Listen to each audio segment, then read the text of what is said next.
Namo Ramana.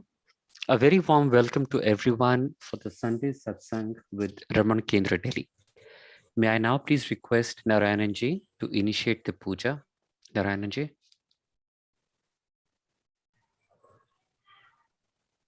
Narayananji.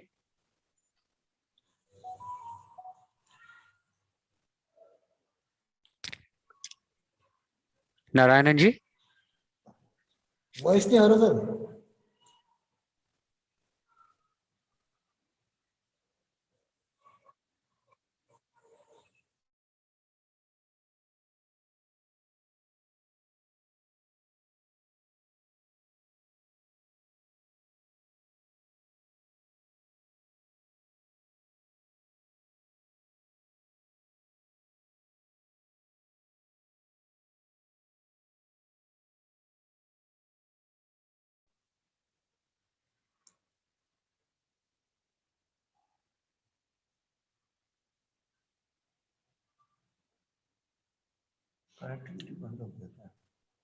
Narayananji.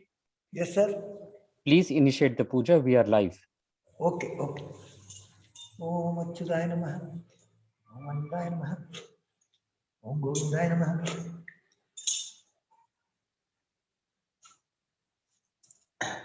Suklam Bharadharam Vishnu Shashivarnam Jagannabhujam Prasanna Dhyaye Sarva Vighnopashantaye. Ayamurta Samusardos Nirundu Mandoro Krandu Ayamurta Samusardostu Tadeva Ragnam Sadinam Tadeva Taravanam Sadinam Tadeva Vidyavanam Devavanam Tadeva Lakshmi Padev Tengrivam Smurami Om Om Om Om Maham Janamantava Om Satyam Tatsudravanyam Bargo Devasya Dimihi Diyo Yona Prajoyat Om Jyotratam Murmasro Namopata Samasta Durga Shatwara Sri Parmeswar Prikyatam Karishyamanesya Karmanaha Nirdegnena Ditviya Meru Turulsi Sutram Chandakurma Devada Ditvi Diya Turda Logadetam Vishnunaturda Tvam Satarimam Devi Utram Purisasanam Agamatam Tu Devanam Kamanatam Tu Rakshasam Andaravam Karam Yado Devadavan Nalanjanam Namopata Samta Durga Shatwara Parmeswar Prikyatam Nirvanda Satyattamado Vigneswaram Karshye Ganananta Ganapatikum Avamahe Kavim Kavinam Vomasotramam Yestarajam Brahmanam Brahmanaspade Anusun Udusi Sadhanam Asmin Maritrapum Mahaganapatim Jayame Mahaganapatim Jayami Mahaganapatim Avamayami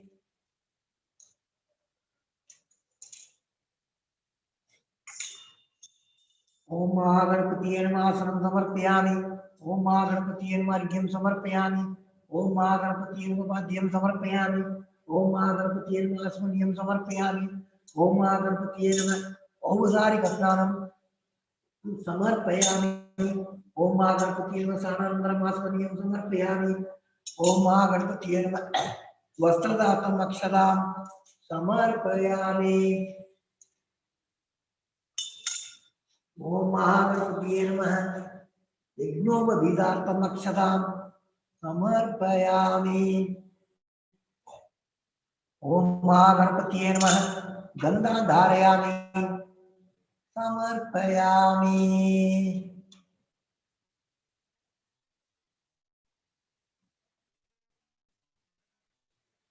Om Mahaganapatir Namaha Gandhovri Akshadam Samarpayami Om Mahaganapatir Namaha Nagaranatam Akshadam Samarpayami Om Mahaganapatir Namaha Aritra Kungumam Samarpayami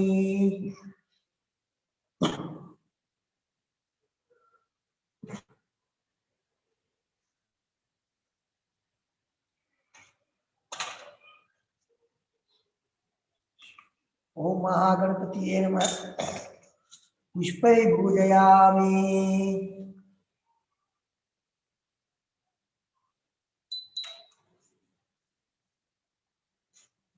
Om Sumudaya Namaha Om Ekadandaya Namaha Om Kapilaya Namaha Om Gajagarnagaya Namaha Om Lambodharaya Namaha ओम विघटाय नमः, ओम विघ्नराजाय नमः, ओम विनायकाय नमः, ओम धूमकेतवे नमः, ओम गणाध्यक्षाय नमः, ओम बालचंद्राय नमः, ओम गजाननाय नमः, ओम वक्रतुंडाय नमः, ओम शूर्पकर्णाय नमः, ओम हेरंबाय नमः, ओम स्कंदमूर्धवाय नमः, ओम सिद्ध विनायकरे नमः, ओम शंकर मोक्ष विनायकरे नमः, ओम आतुपुर विनायकरे नमः, ओम महागणपतिये नमः।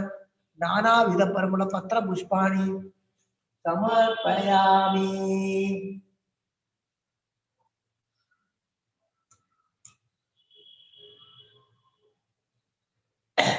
धूपार्थं समर्पयामि।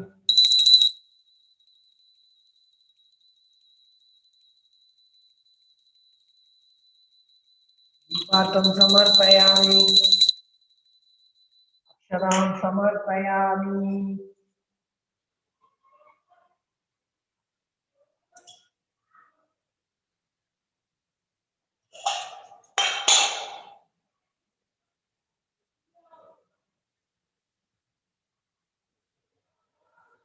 ओम भूर्भुवस्वः तत्सवितुर्वरेण्यं भर्गो देवस्य धीमहि धियो यो न प्रचोदयात्।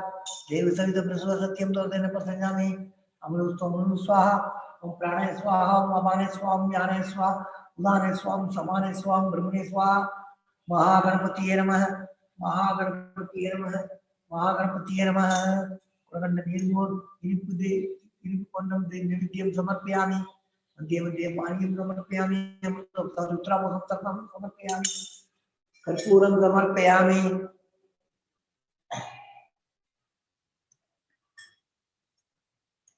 गणपतिं नमामि। कविं कवीनामुपमश्रवणं ज्येष्ठराजं ब्रह्मणां ब्रह्मणस्पते आनुशृण्वन्तु श्रीसादनं। महागणपतिये नमः। महागणपतिये नमः। महागणपतिये नमः।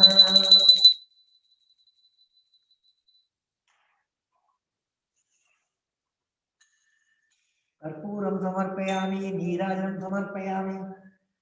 नीराजनानन्तरम् आसमनीयं समर्पयामि।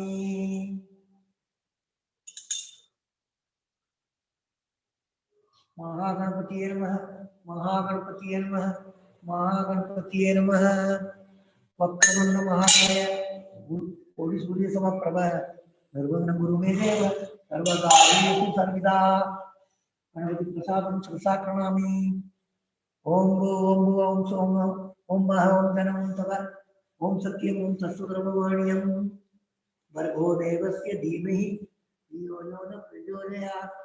ओम ज्योतिषा अमृतपूर्वस्वरम्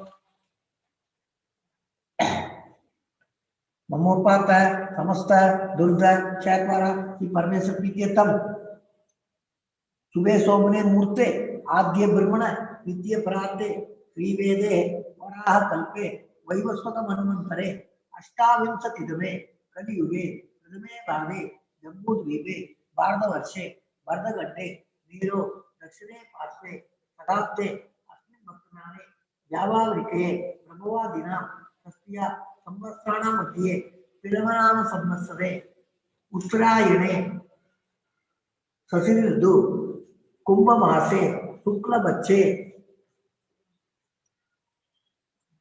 द्वादशी तिथियां सुबदितो भानुवासर युक्तायां पुनर्वस नक्षत्र युक्तायां शुभ नक्षत्र शुभ योग शुभ करण एवं गुण विशेषण विशिष्टायां अस्यां द्वादशी तिथियां सुबदितो मम जन्म पापस जन्म पत्रवि इदत्र मध्ये संभाविदानं सर्वेषां भावानं सत्य अवलोकनं अस्माहं सहकुटुम्बानं क्षेमसद्धर्य वीर्य विजय आयुरारोग्य ऐश्वर्याणाम् अभिवृद्ध्यर्थं समस्तमङ्गलाभ्यर्थं समस्तदुर्दोषाभ्यर्थं रमण महर्षि प्रसादेन ज्ञानवैराग्य सिद्ध्यर्थं श्री रमण महर्षि पूजां करिष्ये।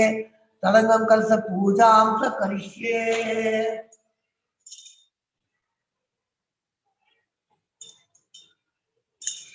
विघ्नेश्वरं यथास्थानं प्रतिष्ठापयामि। सोमनाथे क्षेमाय पुनरागमनाय च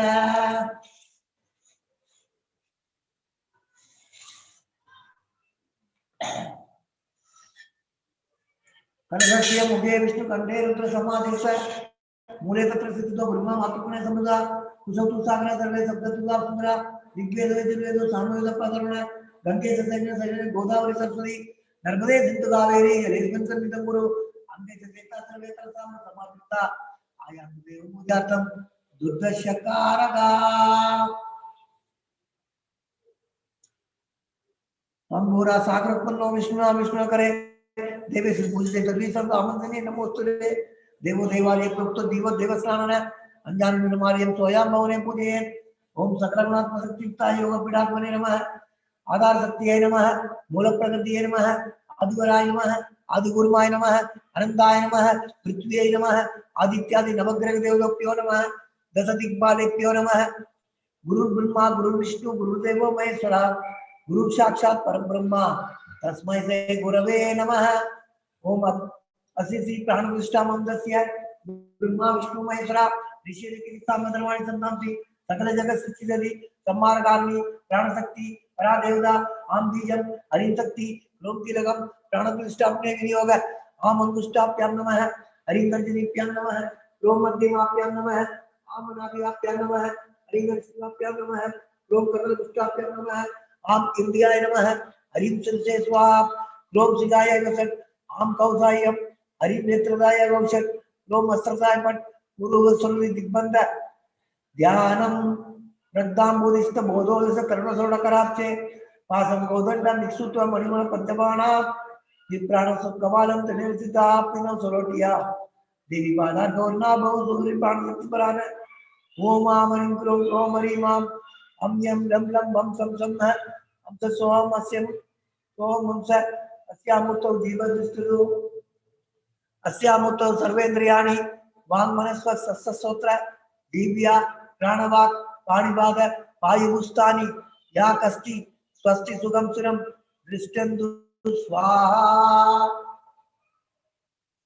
ओम अस्य श्री प्राणप्रतिष्ठा मंत्रस्य ब्रह्मा विष्णु महेश्वरा ऋषि ऋषि सामधर्मण संतांसि सकल जगत सृष्टि सम्मार्गाणि प्राण शक्ति परा देवता आम बीजम हरिं शक्ति रोम तिलकम प्राणप्रतिष्ठापने विनियोग आम अंगुष्ठाभ्यां नमः हरिं तर्जनीभ्यां नमः रोम मध्यमाभ्यां नमः आम अनाभिभ्यां नमः हरिं कनिष्ठिकाभ्यां नमः रोम कर्णपुष्टाभ्यां नमः आम इंद्रियाय नमः हरिं शिरसे स्वाहा रोम सिगाय वसत् आम कौसायम हरिं नेत्रदाय वशत् रोम अस्त्रदाय पट पूर्वस्वरूपी दिग्बंध असुनीदे पुनर्स्माक्ष सक्सपुर प्राणवे नोइदे भोगम योग पश्येम सूर्य उच्चंद मन्मदे मणयान सुक्ति आवाहिदो भव सद्दाविदो भव सन्निधो भव सन्निधो भव अवगुंडिदो भव सुब्रदो भव सुब्रसन्नो भव सुमुखो भव वरदो भव प्रसिद्ध प्रसिद्ध स्वामी सर्वजगन्नाथ यावत् पूजावसानकम तावत् ध्रुवं दिवावेन बिंबेस्मिन् सन्निधं गुरु ओम नमो भगवते श्री कुशेलाय नमः नमो भगवते श्री कुबेराय नमः नमो भगवते श्री कुशेलाय नमः नमो भगवते श्री कुबेराय नमः नमो भगवते श्री कुशेलाय नमः नमो कुबेराय नमः चतुर्णोदि मंदन पौलस पत्रपः लक्ष्मी प्रदर्शी मानंगद प्रिय ईश्वरा I will recite भगवान श्रवण स्तोत्र श्री गुरुभ्यो नमः गुरु ब्रह्मा गुरु विष्णु गुरु देव महेश्वरा गुरु साक्षात् परब्रह्मा तस्मै श्री गुरवे नमः अपार सच्च सुगुवारी राशौर्य शौर्य मात्रं भुवनं समस्तं गुणायुधं तं रमणं कबीरं चित्ताविरणं गिरिधि चिन्तयामि ओम महादेव महोदेव जाताय नमः ओम श्री रमणाय नमः ओम गुरवे नमः ओम अखंड संविदागराय नमः ओम महुजसे नमः ओम कारणोद्भवाय नमः ओम जगत्पितावताराय नमः ओम श्री भूमिनादास्तलोचिताय नमः ओम पराशर कुलोतंसाय नमः ओम सुंदराचरवत्फलाय नमः ओम कमनीय सुचारित्राय नमः ओम सयायाम्बा सयायवते नमः ओम शोणातुल महोलीन मानसाय नमः ओम स्वर्णस्तकाय नमः ओम श्रीमद्वादशांत महास्त्रे रक्त विद्योदयाय नमः ओम महाशक्ति निवादेन प्रभुत्ताय नमः ओम परमार्थ विदे नमः ओम दिव्यराय नमः ओम पितृपदान्वेषणे नमः ओम इंदु मौलिना पितृपदे नमः ओम पितृदेष्ट सोनपेंडम प्राप्ताय नमः ओम तमोमयाय नमः, ओम उदासीनाय नमः, ओम महायोगिने नमः, ओम महोत्साहाय नमः, ओम कुशाग्रदिये नमः, ओम शांत संकल्प संवर्गाय नमः, ओम सुचुंद्रसे नमः, ओम सवित्रे नमः, ओम स्थिराय नमः, ओम तपस्वीर सर्वांगाय नमः, ओम पुल्लांबुज विलोचनाय नमः, ओम चंद्रिका सिद्धार्थ श्री मंडिदान मंडलाय नमः, ओम सूदवाक्यान समासीनाय नमः, ओम सूर्यदात्रे विप्रमाय नमः, ओम वेद वेदांत तत्वज्ञाय नमः, ओम चिन्मुत्रे नमः, ओम त्रिगुणाधिकाय नमः, ओम विरूपाक्ष गुहावासाय नमः, ओम विराजित सदाकृतिये नमः, ओम चित्तनयनाय नमः, ओम पूर्णाय नमः, ओम रसिदास तांडवाय नमः, ओम गंभीराय नमः, ओम परमाचार्याय नमः, ओम सुप्रसन्नाय नमः, ओम अभयप्रदाय नमः, ओम दक्षिणासीनिवाय नमः, ओम धीराय नमः, ओम दक्षिणाभिमुखाय नमः, ओम स्वराधे नमः, ओम महर्षिये नमः, ओम भगवते नमः, ओम ईक्याय नमः, ओम भूम विद्या विशारदाय नमः, ओम विमलाय नमः, ओम दीर्घदर्शने नमः, ओम आप्ताय नमः, ओम निजमार्ग प्रदर्शकाय नमः, ओम समत्रुसे नमः, ओम सत्यत्रुसे नमः, ओम सत्याय नमः, ओम प्रशांताय नमः, ओम अमित विक्रमाय नमः, ओम सुकुमाराय नमः, ओम सदानंदाय नमः, ओम मृदुवासिने नमः, ओम दयार्णवाय नमः, ओम श्री सोनासुल युर्भूत स्कंदासर्व निकेतनाय नमः, ओम सद्दर्शनोपदेष्टरे नमः, ओम सद्भक्त वृंद परिप्लुताय नमः, ओम गणेश मुनिप्रिंजन सेवितां कृष्णोरुवाय नमः, ओम गीतोपदेश सारादि ग्रंथ संस्याय नमः, ओम वर्णाश्रम मदाधीलाय नमः, ओम रसज्ञाय नमः, ओम सौम्याय नमः, ओम आत्मवदे नमः, ओम सर्वावनि मुदस्थाना मारात्याय नमः, ओम सर्वसद्गुरुने नमः, ओम आत्मारामाय नमः, ओम महाभागाय नमः, ओम मातृमुक्ति विदायकाय नमः, ओम विनदाय नमः, ओम विनुदाय नमः, ओम विप्राय नमः, ओम मुनीन्द्राय नमः, ओम भावगोद्वदाय नमः, ओम दर्शनादक सम्मारणे नमः, ओम मौनेन स्वात्म बोधगाय नमः, ओम विरचादि कर्षा नित्याय नमः, ओम प्रणादबंध मोचकाय नमः, ओम अंतस्मिन चंडांशुरे नमः, ओम संसारात्म तारकाय नमः, ओम सोनादिधि इष्टरे नमः, ओम आर्त विद्या प्रकाशकाय नमः, ओम अविच्युत निज प्रज्ञाय नमः, ओम नैसर्गिक महातपसे नमः, ओम कमंडलुराय नमः, ओम सुप्रग विनवसनाय नमः, ओम भुवाय नमः, ओम दंडमाणिये नमः, ओम कृपापूर्णाय नमः, ओम पवरोग पिशुपराय नमः, ओम स्कंदाय नमः, ओम देवदमाय नमः, ओम अमर्त्याय नमः, ओम सेनानिये नमः, ओम पुरुषोत्तमाय नमः।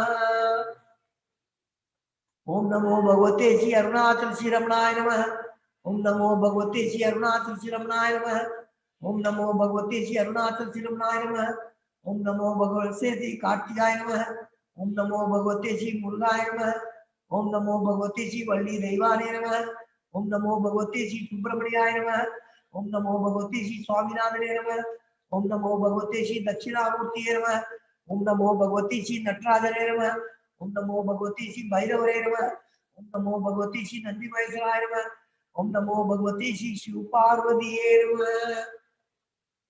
हरि ओम हरि ओम हरि ओम हरि ओम हरि ओम हरि ओम हरि ओम हरि ओम हरि ओम।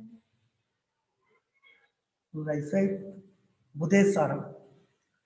कर्तुराज्ञया प्रापदे फलं कर्म निर्मलं कर्मदक्षणं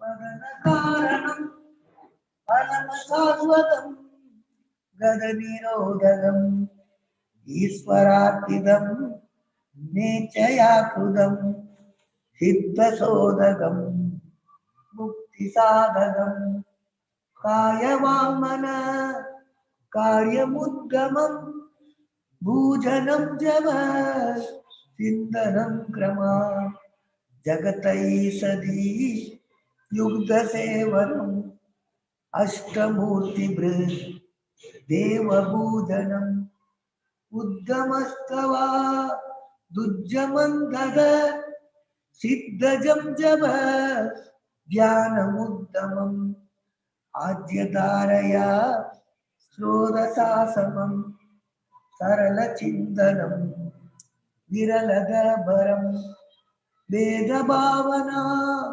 सौवमित्यसौ भावनाभिधा भावनीमदा भावशून्यस भावसुस्तुति भावनाबला भक्तिरुद्धमा इरुस्थले मन स्वस्थता क्रिया भक्ति योग बोधाच निश्चितम वायुरोदना लीयते मन जालभक्षिव रोध साधनम सिद्धवायव सिद्क्रियायुधा सागयोद्वयी शक्तिमूलगा लय विनाशने उभयरोदने लयकदम्बुन भवदिनो मृदं प्राणबन्धना लीनमानसं येगचिन्तना नासमेत्यद नष्टमानसो गृष्टयोगिन कृत्यमस्ति किं स्वस्तिदं यद दृश्यवारिदं चित्तमात्मन चित्वदर्शनं तत्वदर्शनं मानसं दुदिं मार्गणे हृदे नैव मानसं मार्गार्जवा वृद्धयस्त्वहं वृद्धिमाश्रिता वृद्धयो मनो विद्यहं मन अहमयं कुतो भवति चिरवद ऐपदत्यहं निज विसारणम् अहमिनासभा अहमहं दया स्फुरधीर स्वयं परमपूर्णस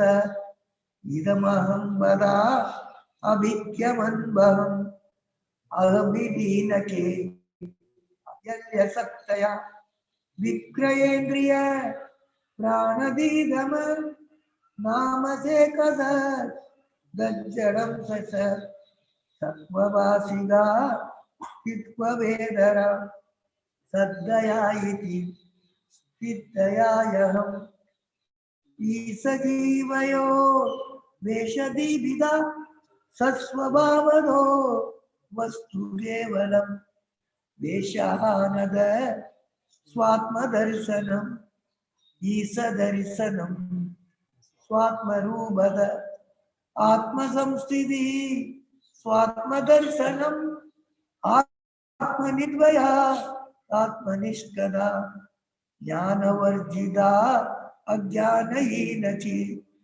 ज्ञानमस्ति किं ज्ञातुमन्तरं किं स्वरूपमे आत्मदर्शने अव्यया भवा अपूर्णसित्सुखं बन्धमुक्त्यदि तं परं सुखं विन्दधीयहि वस्तुदैविक अहमभेदकं निजविभानकं महति तं तवो रमणवाद्यं महति तं तवो रमणवाद्यं महति तं तवो रमणवाद्यम्.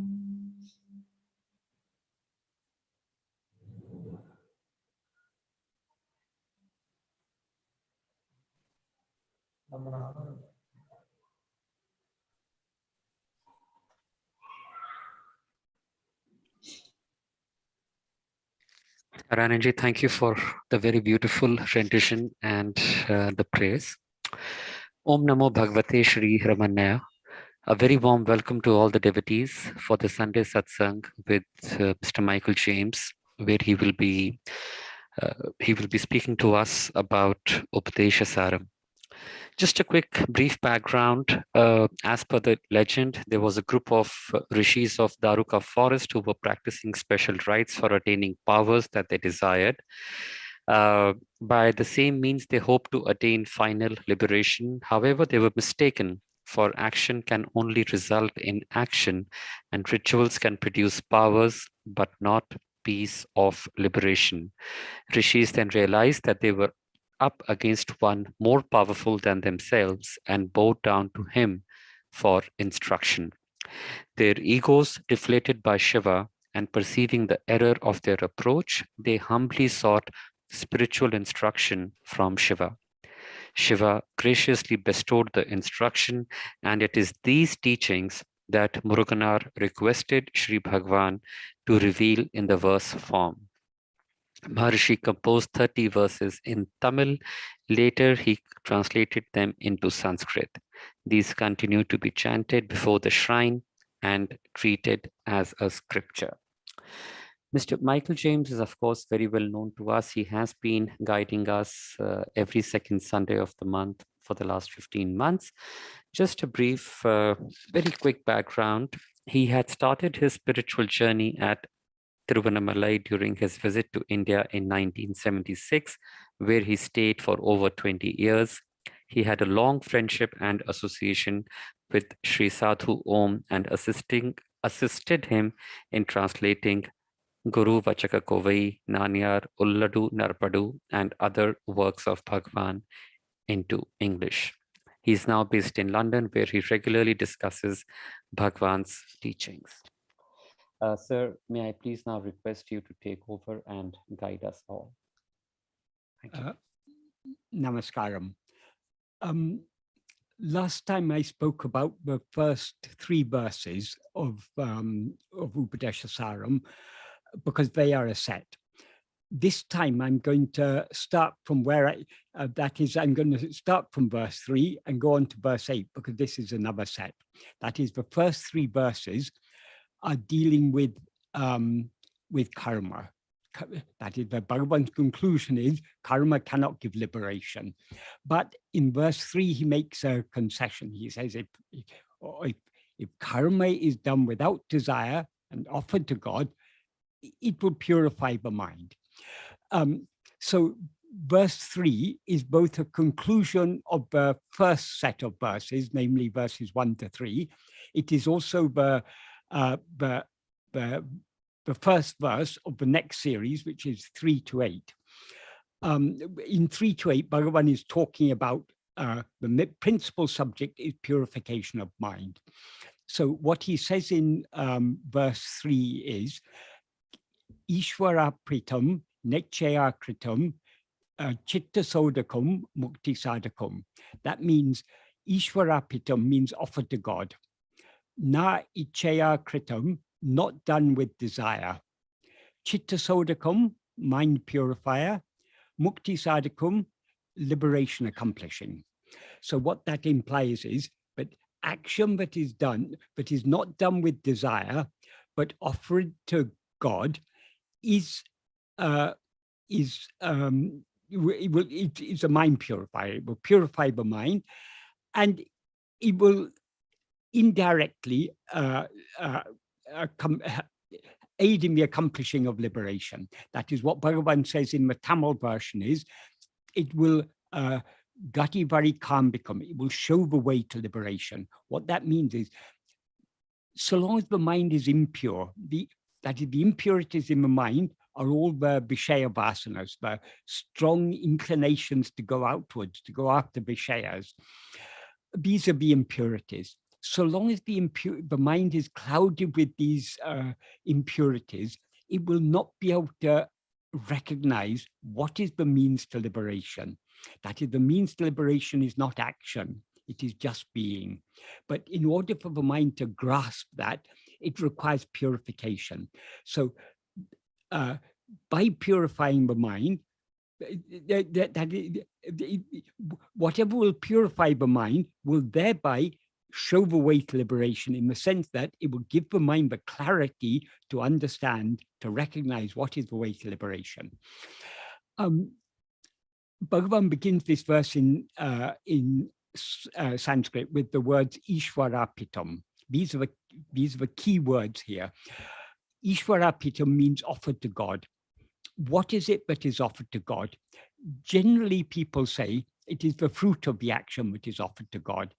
that is true, but it actually has a deeper meaning. That is, when we are doing what he calls here naichaya kritam, in Tamil he says nishkarmiya karma. That is action that is not done with desire for any fruit. So when we are doing nishkarmiya karma, we are not concerned about the fruit. So in that sense, we are offering the fruit to God. But it is not just the fruit of the actions that we're offering to God. It is not just the actions we are offering to God. What we are to offer to God is our whole heart, our love, ourself. We need to offer ourselves entirely to God. That is the idea. So what purifies the mind is not the action itself, but the love with which that action is done. That is,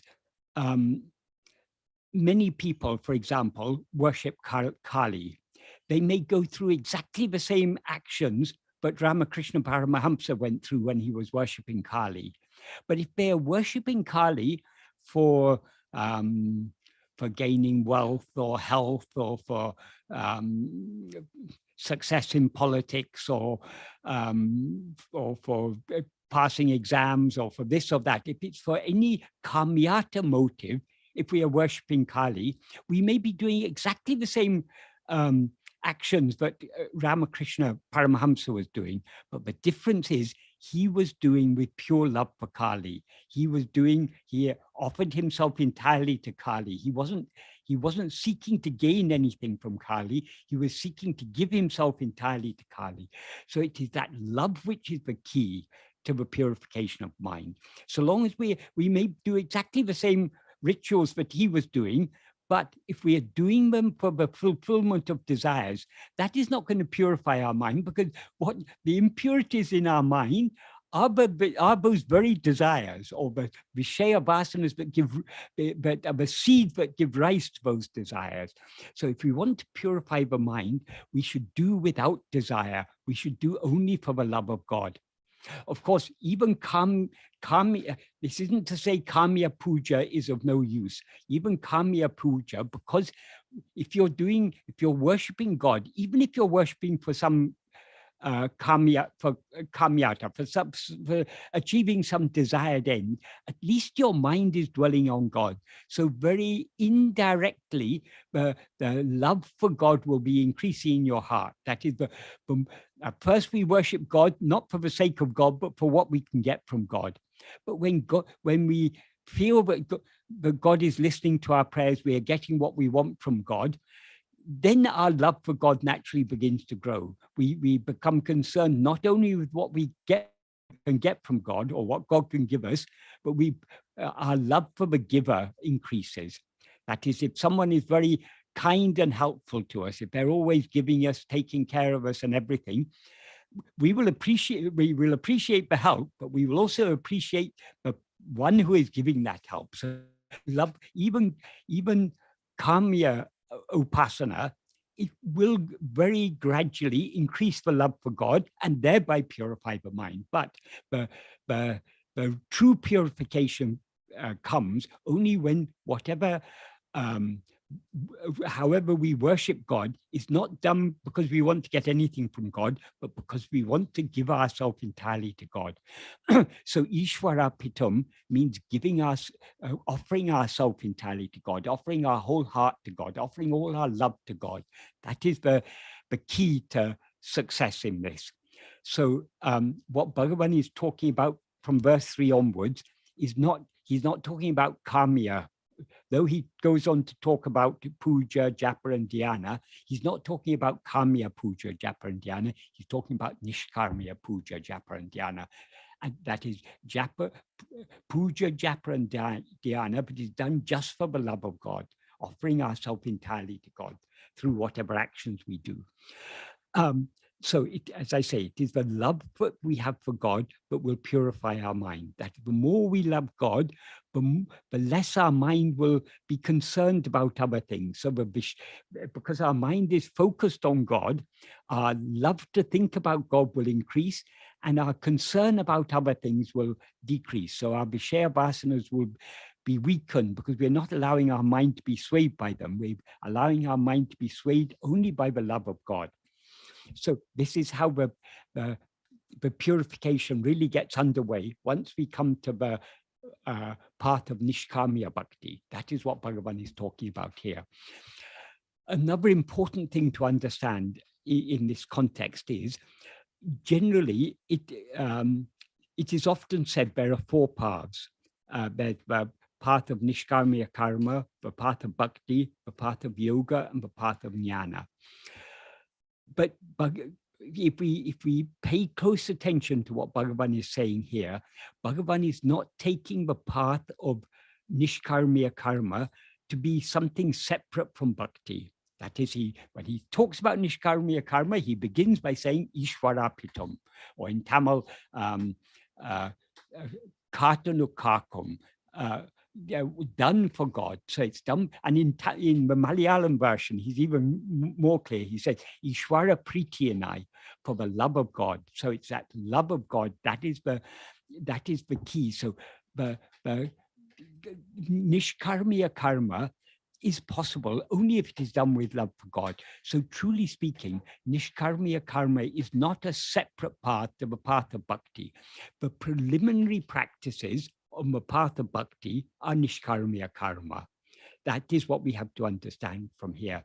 Likewise, later on we will see, Bhagavan doesn't take yoga to be an independent path.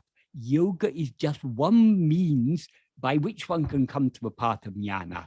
But by itself, yoga can only lead to manolaya, to Kevala Nirvikalpa Samadhi, which Bhagavan said is manolaya. That is not our aim. Our aim is manonasa.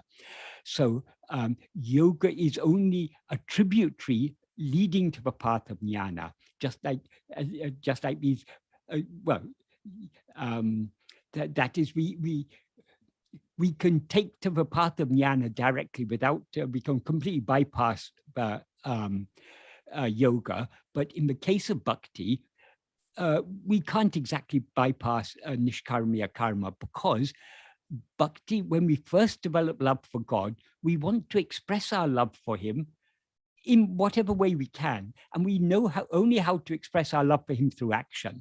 So we cannot begin the path of bhakti, of pure bhakti, love for God alone, not love for what we can get from God. I'm talking about nishkamya bhakti. We cannot begin it without nishkamya karma. So it begins with nishkamya puja, japa, and dhyana, as Bhagavan makes clear in the subsequent verses. So what is the purpose of this, whatever we do without desire and for the love of God? It is the purification of the mind, because only when the mind is purified, purification of mind, as I say, the impurities are the vivshaya vasanas. When the impurities are removed, or they're not entirely removed, but at least they're weakened, the intensity of the vivshaya vasanas is weakened, then thereby the mind is not only purified, it is clarified. In fact, Sodakam means purification in the sense of clarification. So we are by purifying the mind, we are clarifying it. We are allowing the reality of the mind is the light of pure awareness that is ever shining in our heart as I am. That is, the mind is essentially just ego. Ego is the mixed awareness, I am this body. The essence of that mixed awareness, I am this body, is that fundamental awareness, I am. That is Satchit, that is God, that is what we actually are. So that is the light of pure awareness that is ever shining in our heart. So the more, when our mind when our Vishaya Vasanas are strong and we are always being swayed by our Vishaya Vasanas to go outwards, we are overlooking the light that is shining in our heart. We are using that light to know other things, but we are not attending to the light itself. The more our mind is purified, the more that inner light will shine forth, and the more we'll be drawn to going within.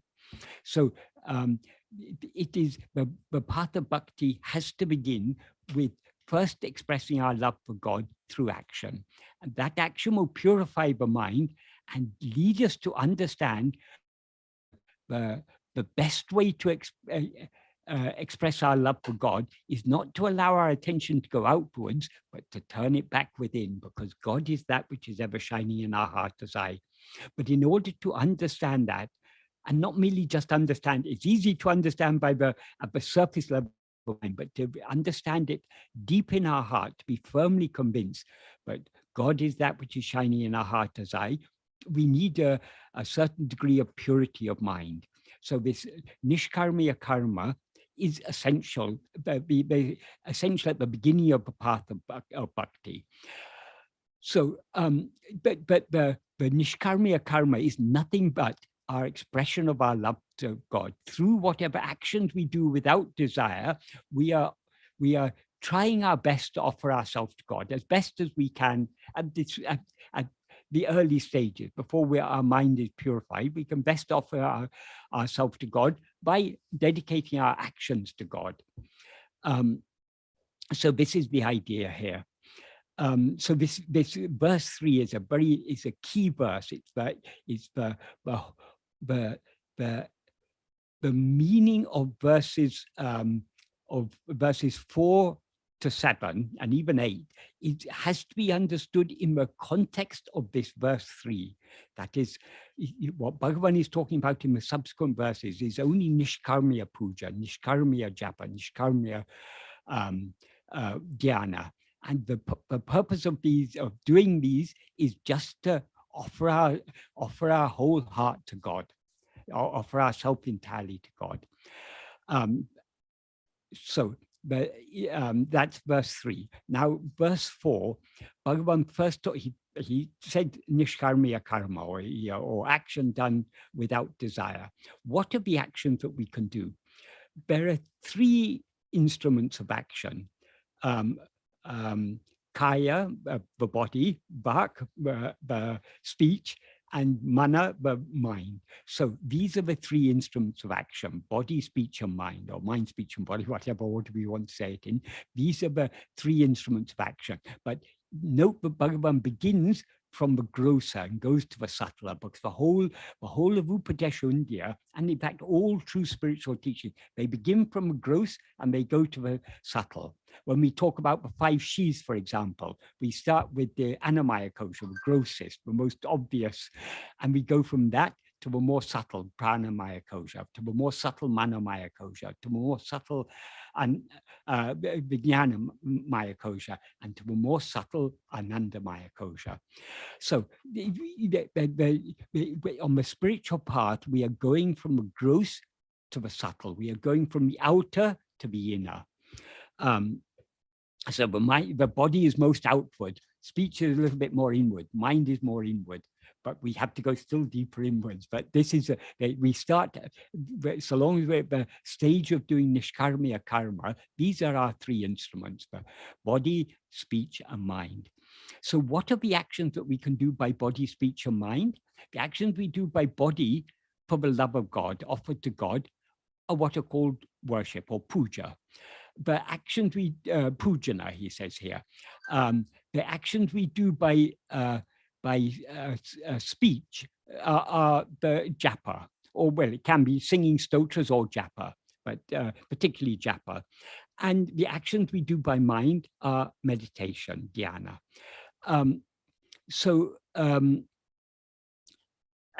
This is what Bhagavan is talking about here. What he says is, kaya ban mana karyam uttamam pujanam japa chintanam kramat. What that means is, pujana, that is worship, japa, repetition, and chintanam, that's dhyana or meditation. These are actions, karyam, done by body, speech, and mind, respectively. That is, puja is done by body, japa is done by speech, or chintanam or jhana is done by mind.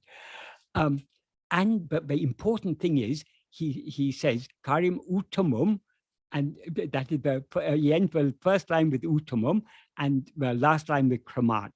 These 2 words we have to take together. That is, kramat means step by step, gradually, progressively. And Uttama means excellent or superior. So the idea is, but each one of these respectively is superior to the previous one. So in this order, the puja, which is an action done by body, that is the grossest. Superior to that is japa, which is done by speech, and superior to that is meditation, chintanam or dhyana, which is done by mind. In what sense does Bhagavan say they are superior? That is very important to understand. To understand what he means by superior, we need to refer to the previous verse. What is Bhagavan talking about in the previous verse? Purification of mind. So when he says it's each one is superior to the previous one, what he means is it is more efficacious in purifying the mind. That is because puja, actions done by the body, are relatively gross. They don't purify the mind as effectively as japa. And japa doesn't purify the mind as effectively as chintana, as meditation. So we begin with the grosser actions and we go to the subtler and subtler actions. So puja is a gross action that will also purify the mind, but better than the puja is the japa, and better than the japa is the dhyana in terms of its efficacy in purifying the mind. So uttamam here means he's referring to its efficacy in purifying the mind. So having pointed out that there are three types of actions that we can do, because there are three instruments of action, but each one is superior to the previous one, he then goes on to devote one verse to each of these three. So in the next verse, verse 5, he talks about puja. And he gives a very broad definition of puja. That is, generally we think of puja, what we do in the temple or what we do in our puja room at home, worshipping the idol or the picture we have of God. That is also puja, but Bhagavan gives a much broader definition of puja here. What he says is, Jagata isadi yukta sevanam ashtamurti bru deva pujanam. What this means is, Jagata Sevanam is worship of the world. Isadi Yukta, with the idea of God. The implication here is worshipping the world with the idea that it is God. That's what that the implication of Isadi Yukta, with the idea of God means, or with the thought of God, means with the thought that the world is God. That is, whatever we may worship in this world, considering it to be God, that is worship of God. And then it goes on to say, so worship of the world with the idea that it is God is Deva Pujanam, is worship of God, Ashtamurti Bru, having eightfold form. That is in Shaivism, particularly in Shaiva Siddhanta, there is Shiva is said to be Ashtamurti. He has 8 forms.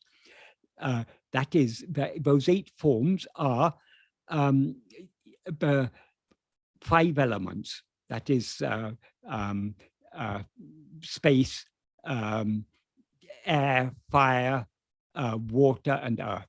That is, in other words, these elements are not only the constituents of all material things. That is, material things are made out of material elements. So the space, obviously without space, you can't have anything. Everything occupies space. So you've got the physical space. Air means physical matter in a gaseous form. Fire is that transformative power, that chemical transformation. When a fire is lit, what's happening is a chemical transformation. The air, the oxygen, is mixing with whatever the fuel is, whether it's camphor or wood or whatever it may be. But fire is that transformative power, but that is embedded in material things. And also it refers to the, in terms of our body, the fire of digestion. We eat food and that gets digested by the fire of digestion and transformed. So fire is that power of physical transformation. And water means material matter in its liquid form, and earth is material matter in its solid form. So that's all these elements mean. Nowadays we have with modern chemistry, we've got a periodic table with some 96 elements or whatever, or more elements, however many it is. And people say, oh, this old idea of Panchabhutas, the 5 elements, that's not scientific. It's not. It is actually scientific. It's just a different way of viewing things. It's not talking about it's using the term element in a different sense to the sense of chemical elements. Chemical elements, it's how many protons and electrons you have forming the molecule. That is something different. Here, the element is talking more about the qualities. That is, space is obviously, but without the quality of space, there can't be anything else. Air is that gaseous quality. Fire is that transformative quality. Water is that liquid quality, and earth is that solid quality. Or we can see that everywhere. So, but these 5 elements are not only referring to the material elements, there is also a subtle form of them. So even the mind is, the prana and the mind is said to be formed of the subtle elements, the tanmatras, the subtle form of these 5 elements. So the term 5 elements has a very broad meaning. It means basically the whole of Prakriti, that is all phenomena are made up of these 5 elements, or they're constituted by these 5 elements. So not only material phenomena, but also mental phenomena, all phenomena, the whole of Prakriti. Because in Sankhya philosophy, it's a dualistic philosophy, but the distinction they make is between objects. They're all objects, everything, all phenomena are Prakriti. But awareness, that which is aware of all these things, that is Purusha. So it's a subject-object duality is what the basis of Sankhya. So these 5 elements are very important in Sankhya, but as I say, it is referring not only to the material form of these elements, also the subtler form of these elements, the mental equivalent, or tanmatras. So these 5 elements include everything. All phenomena are included in these 5 elements. So what are the other 3? It is generally said sun, because the sun obviously is what is giving life here on earth. And at night, the sun is absent, but the moon is there. The moon, the reflected light of the sunlight falling on the moon reflects and gives light on Earth. So moon is also considered very, obviously, it's not giving life in the same way, but the sun is giving life on Earth, but it's giving us, at least giving us light in the darkness.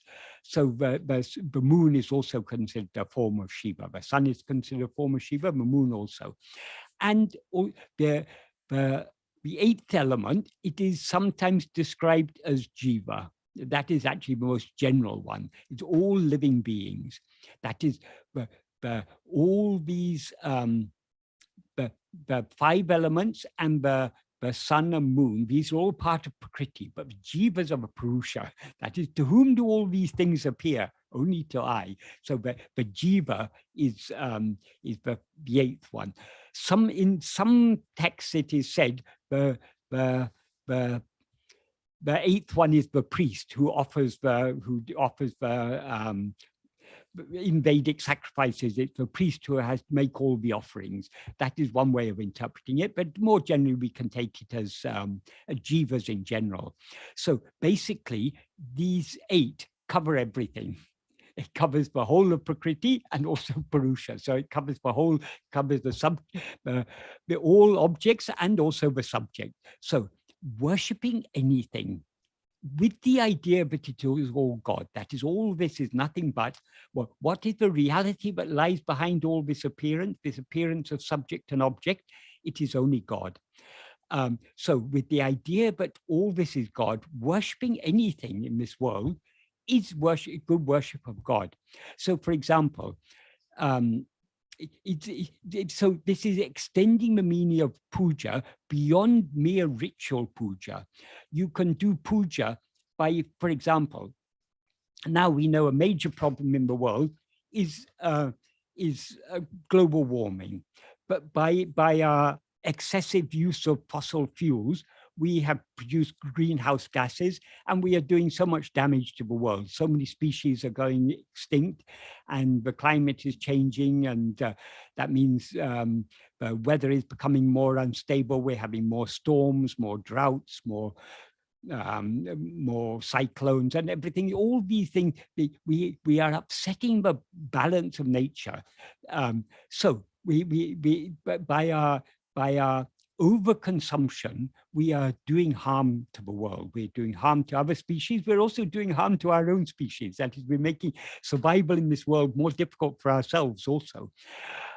So, for example, if we take care of the environment, if we try to avoid causing harm to the environment, with the idea that this whole environment is God, that is good worship of God. That is one example. Another example, jivas are also a manifestation of God. So whatever we do to help another person, if we see someone is hungry and we offer them food, not offering the food is, I am superior to you, I'm giving you. No, with humility. If we offer food to the hungry with humility, considering that hungry person is God, that is good worship of God. So doing any type of service, any type of good deeds with humility and with the attitude, but we are doing this for the love of God, that is good worship of God. So Bhagavan here gives a very broad definition of puja. In Tamil, in Sanskrit, he says Ashtamurti. The equivalent words in Tamil are Ennuru. Ennuru in Tamil means 8 forms. But N also has another meaning, that N can mean 8. It is also the root of a verb, but means to think. So Ennuru can also mean form of thought. So indirectly, Bhagavan is saying in the Tamil that all these 5 elements, the sun, the moon, and jiva, all these are nothing but thoughts. But even these thoughts, what is the reality behind all these thoughts? It is only God. So whichever way we take it, it's the same. But Bhagavan is, in Tamil, by using a word with a double meaning, he's reminding of what his core teaching, but everything, the whole world is nothing but thought. And even the ego who is aware of the world is nothing but a thought. But ego is the first thought I. So Bhagavan slips in a little bit of his own teachings here. At least he managed to do so in Tamil. Because these verses are obviously not the core verses, core teachings of Bhagavan, but Bhagavan is showing how all these things have a place, how they're all means to come to his path, Bhagavan's path, which is the path of self-investigation and self-surrender. So by doing this type of worship, of any type of worship, that is doing any good deed for the love of God, is good worship of God, is basically what Bhagavan implies in this verse. So why do we do good deeds? What is the benefit? It purifies the mind, and it will enable us it will thereby draw us to this path of liberation that Bhagavan has taught, the path of self-investigation and self-surrender. So in the next verse, so that verse was about puja. This next verse is about japa. But japa is not the only type of worship we can do by speech. We can also sing hymns. So he starts by referring to hymns. He says, Uttamastavat uchamantataha chittanam japa jnanam uttamam.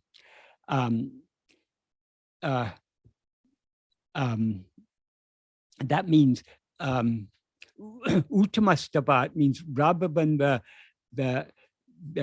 the excellent hymns, rather than singing hymns in praise of God, japa is better, is the implication. But japa, there are different types of japa. We can do japa aloud.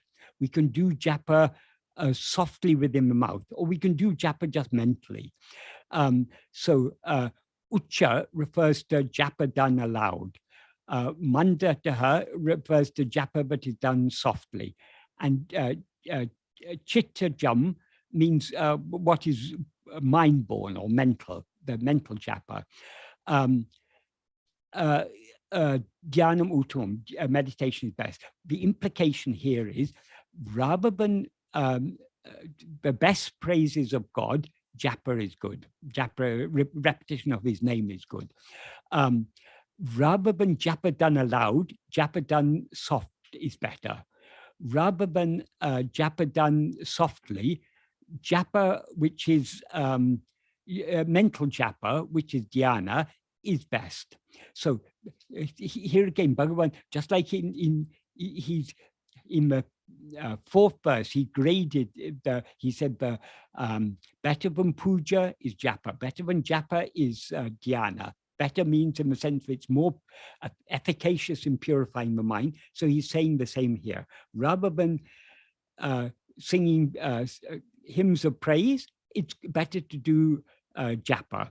Rather than japa done aloud, it's better to do japa softly. Rather than japa done softly, it's better to do japa mentally. And mental japa is meditation. That's the best of all. Best here means uttamam, means it's superior in terms of its efficacy in purifying the mind. And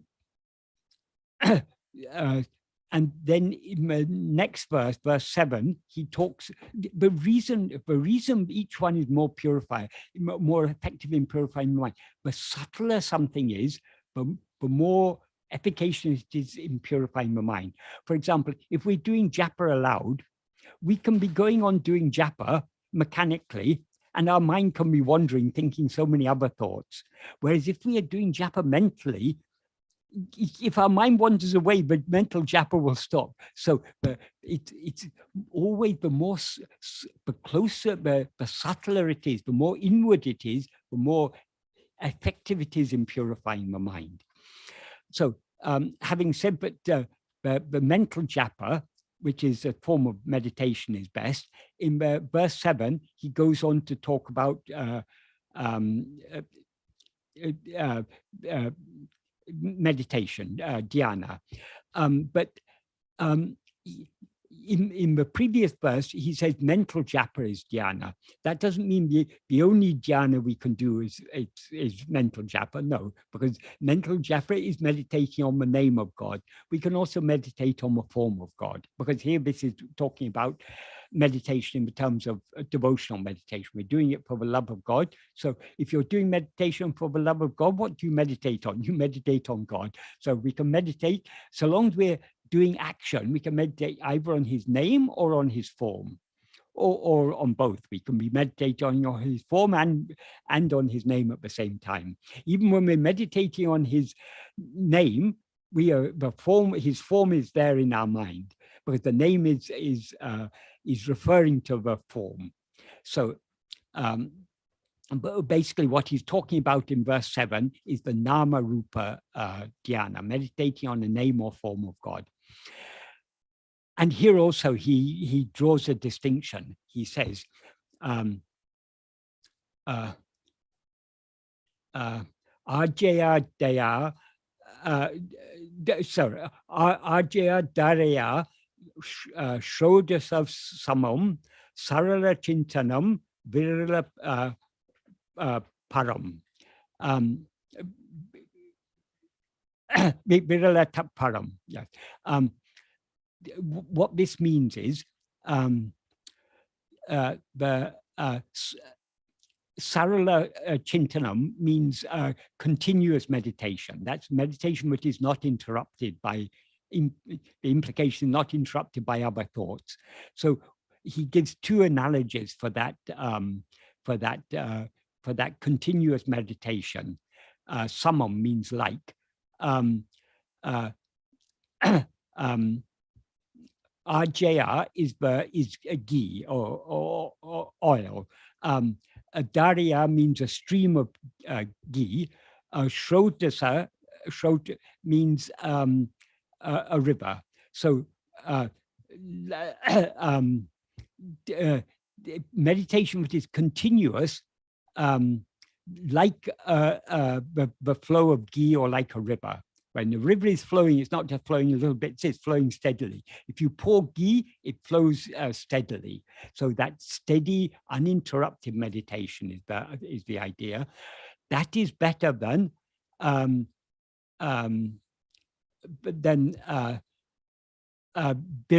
Birila means birila taha. That means what is interrupted. That means implies meditation, but is interrupted. And the final word is param. That's better. So better than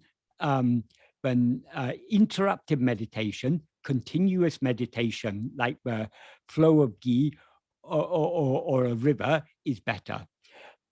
Why is the continuous meditation better? Because what are we meditating on? We're meditating on a name or form of God. If we have love for God, our mind will hold on to that remembrance of his name and form. If our mind is often being interrupted by other thoughts, if we begin to think about what we have to do tomorrow when we go to office, or how we're going to pass our exams, or how we're going to pay our bills, or if we begin to think this, that is shows we are more concerned about these worldly problems than we are about God. So if the greater our love for God, the more steady our meditation will be, because naturally the mind goes to whatever it loves. So if we have the more love we have for God, the more steady our meditation on him will be. That is why Bhagavan said the steady meditation is better, because the whole, as I explained when I was talking about verse 3, the whole key to this, it's all about love. Why do we do puja? Why do we do japa? Why do we do dhyana? It's expressing our love for God. So if we love God, we will fix our mind on him to the exclusion of all other thoughts. So that is why the more our meditation becomes uninterrupted, that shows that we have greater love. And the greater the love, the more effective that will be in purifying the mind. Because as I said earlier, the key to purifying the mind is the love. So in these three verses, that is, well, in verse 4, he talks about generally what are the different types of nishkarmiya karma we can do. We can do by mind, body, speech, and mind, puja, japa, and dhyana. Then he goes through each of these, explaining how each one is superior to the previous one. And even within one, it's better, the more subtle and the more continuous and more focused is better than the less inward and less focused. So he's showing which of the most efficacious means of worship, of purifying the mind. So meditating on a name or form of God continuously with steady love, with our love fixed wholly on him, that is the most effective of all these actions that we can do. In the next verse, he goes on to talk about something different, because up to this point, he's been talking about action. So long as we take God to be something other than ourselves, to be a name and form, our meditating on him, it is a movement of our attention away from ourselves towards something other than ourselves. So it is an outward going movement of our attention. So that is still that, because it's an outward going movement of our attention, it is an action. It is an action by mind. But what he talks about in verse 8 is something even better than that. And what is best of all is what he talks about in verse 8. So what he says in verse 8 is Veda Bhavanat. That means rather than the bhava in which there's separation. That is, Veda means difference or separation. So long as we take God to be something other than ourselves, and are meditating on him as a name and form, that is Veda Bhavana. We are meditating on him with, I am different, God is different. So I am worshipping God. So there's that separation, that difference is there. So Bhagavan says, rather than that, sohamitya so bhavana, bhavana arbita. That means arbita means what is not dividing, not separating, so in other words, meditation without any separation, where we don't take God to be something other than I. What do we take God to be? We understand that God is that which is shining in our heart as I. That's the significance of sohamitya so. Some people who read this verse superficially, they think, oh, Bhagavan is recommending Soham Bhavana here. But what Bhagavan is talking about is we should meditate. I am he, Soham, Soham. That is not what Bhagavan means here. What Bhagavan, the implication here is, because he said, so long as we're meditating I am he, but you've still got two things. You've got I and he. So I am he, there's still the distinction between I and he. What Bhagavan means here is something much deeper. We need to understand that he is I, saha aham, he is I. With that understanding, once we understand that he is I, how do we meditate on him? Not by thinking he is I, but by attending only to I. Since he is that which is shining in our heart as I, we shouldn't meditate on anything other than I. Not meditating on anything other than I is the bhavana abhita. That is the meditation without any distinction, without any difference. In Tamil, what Bhagavan says, he says, he begins by saying, Anya Bhavatin. That means rather than Anya Bhava, that's meditation on God as Anya. Anya means something other than ourselves. Avanaham Ahum means in which he is I. Ananya Bhava me. That Ananya Bhava, that's meditation on what is not other. What is not other is only, that is what is not other than not other means not other than ourselves. So what is not other than ourselves? Only ourselves. So what are we to meditate on? We are to meditate only on I. The thought he is I, that is something other than ourselves. Previously, we didn't know he is I, but only after we come to and study Bhagavan's teachings or Vedanta or Advaita, we come to know. But God is that which is shining in us as I. That is just an idea. That is not our experience. But what is it that we always experience as ourselves? Only I. So the Ananya Bhava or the Bhavana Apita means meditating without any separation at all, or meditating on nothing other than ourselves. So what Bhagavan is talking about here is not meditating on the thought he is I, but with the understanding that he is I, meditating only on I, meditating only on ourselves. That, he says, is Pavani Mata. It is considered purifying. In Tamil, he says it more forcefully. He says, Anaitinum Uttamam. It is the best among all. What does he mean by best among all? It is the most purifying, because the whole subject of these verses is about the purification of the mind.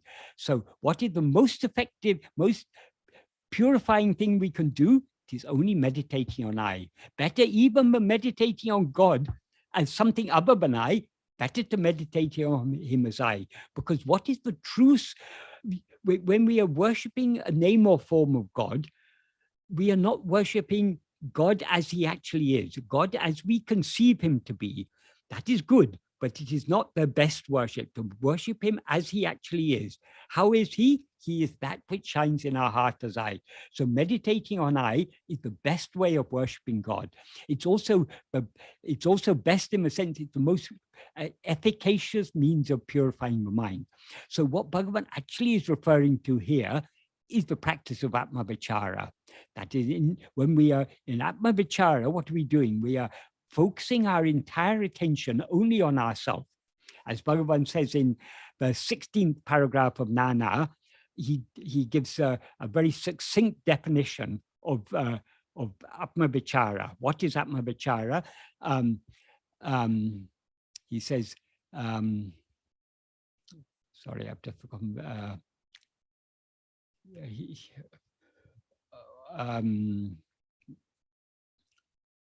He expresses it very nicely. I've just forgotten the first word of the verse. Sadakalamum, yes, sadakalamum. Sadakalamum means always. Sadakalamum manate atmavil vetirupkutan atmavicharam indrupaya. That is, the name Atma-vichara refers only to keeping the mind always fixed in oneself. So fixing the mind in oneself, as Krishna says in Gita, Atma samstam manakritva na kinchitapi chintayat. That is what Bhagavan is talking about here. Not thinking of anything else at all, not thinking of anything other than I, having the whole mind fixed on I. So this is the path of Atma-vichara that he's describing here, just in a different way. So what he describes is that bhavana apita, or in Tamil, ananya bhava, that means attending to nothing other than ourselves, being self-attentive. In other words, practicing self-investigation. That is the most efficacious way of purifying the mind. Why is it most efficacious? Because so long as our attention is going outwards, even the name or form of God is something other than ourselves. It's a vishaya. Okay, it's a very special vishaya because we put so much love and we consider that name and form of God to be God himself, but it is still a vishaya. We are still allowing our mind to go outwards, whereas the vishaya vasanas are our inclination to allow our mind to go out towards anything other than ourselves. So the most effective way of weakening the vishaya vasanas is not to allow our mind to go out at all, to direct the mind back within, to focus our entire attention on ourself alone. That is the ananya bhava, that is the bhavana apita, the meditation without any distinction, without any difference, without any separation. That is the meditator, and what is meditated upon are non-different. They're not separated. They're one and the same. That is, I am meditating on I.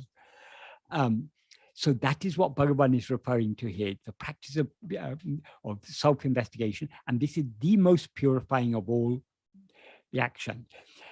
As I will explain in more detail next time, there's an important difference between what he talks about in this verse and what he talked about in all the previous verses. Because in all the previous verses, he was talking about nishkarmiya karma. That is the puja, the japa, and the dhyana, but he was talking about in those verses were actions of mind, speech, and body. They are actions. But turning our attention back within to face ourselves alone, to meditate on nothing other than I, is not an action. It is a cessation of all action. That is in order to meditate on anything other than ourselves, we need to rise as ego to see something other than ourselves and meditate on it. But in order to meditate on ourselves, we don't need to rise at all. That is, being aware of ourselves alone is our very nature. That is our real nature. What we actually are is nothing but pure awareness. So by trying to meditate on ourselves alone, we are withdrawing our attention from all other things and focusing our attention on ourselves alone.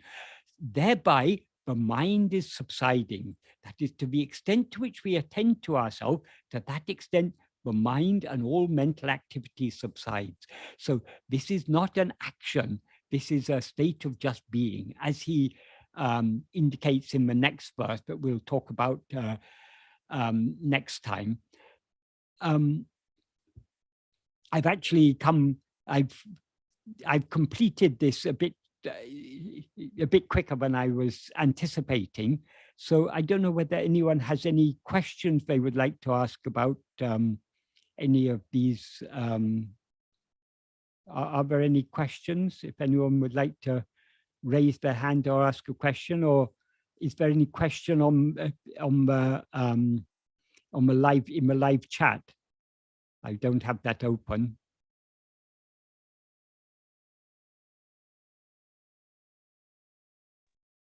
Yeah, I have a question. Yes, please. Hello, Namaskaram, Michael. Namaskaram. Yeah, I wanted to know that when we are doing Atma Vichara, Yes. it is whichever thought that arises in the mind, we basically say to whom it has it arisen, and then the answer is to me, and then you question who am I, and this continues. But there are times during the day when there is no thought in the mind, but you're not actively doing Atma Vichara in the sense, saying all this in your mind. So when the mind is completely free of thoughts, and you're just abiding in the self, that is also Atma Vichara. Right. This is a very good question. I will answer it bit by bit.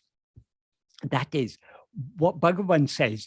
What you're referring to is what Bhagavan says in the 6th paragraph of Nana, and he also says it in a number of places. For example, in verse 7 of Arunachal Ashtakam.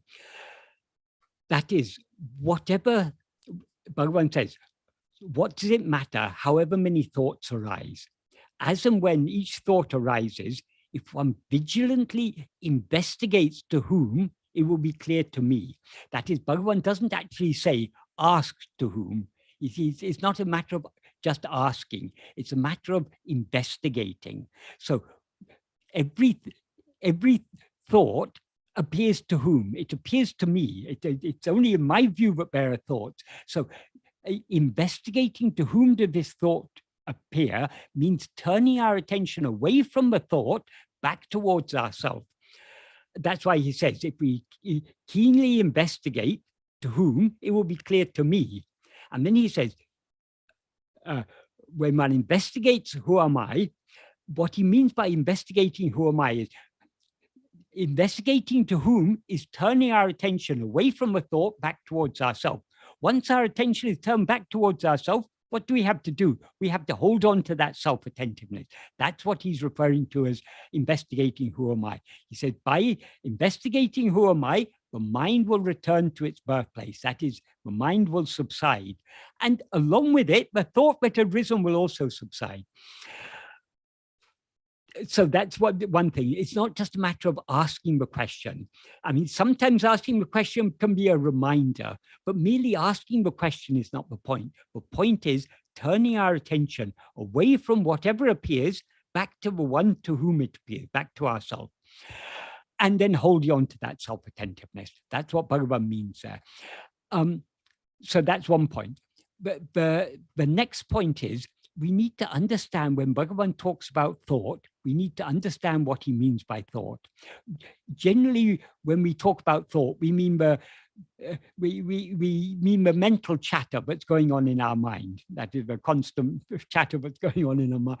We think of that as thought. Bhagavan uses the word thought in a far broader and deeper sense.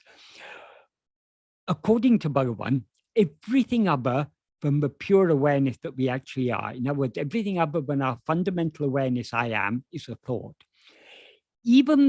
But that which is aware of all these other things is itself a thought. In other words, ego is a thought. Ego is the first thought. That's why he often referred to ego as the nanenam ninebu, the thought called I, or in Sanskrit, the aham vritti. So that ego is itself a thought, and everything known by ego is a thought. So Bhagavan says, for example, in the 4th paragraph of Nana, but if you remove all thoughts, and see, there's no such thing as the world. That the world is excluding thoughts. There's no such thing as the world. And in the 14th paragraph, he says, Jagamembadu Nineveh. The world is nothing but the world is only thoughts. So